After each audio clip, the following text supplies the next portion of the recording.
যদি আরেকটা 11 তৈরি হয়, প্রথমে ওই উদীয়মান তরুণ বিপ্লবীদেরকে বিনাশ করা হবে। যেমনি ভাবে 1971 সালের 14ই ডিসেম্বর বাংলাদেশকে মেধাহীন করার জন্য বেছে বেছে বুদ্ধিজীবীদেরকে হত্যা করা হয়েছিল।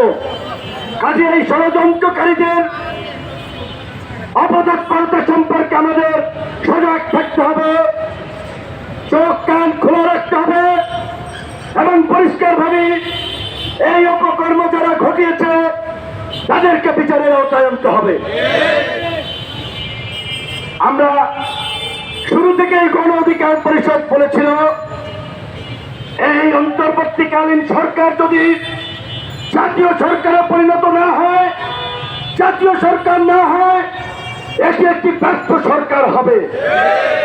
আজকে 15 মাসের মাথায় তাই হয়েছে এবং এই জাতীয় সরকারের কথা আমরা এই অভ্যুত্থানের পরে বলি নাই, ওই ফ্যাসিবাদ থেকে আমরা বলে আসছিলাম বাংলাদেশ রাষ্ট্রকে পুনর্গঠন করার জন্য জাতীয় সরকার দরকার।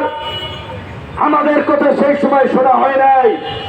আজকে তথাকথিত ছাত্র উপদেষ্টারা তারা সর্প হইয়া দংশন করে, ওজা হইয়া ধারে।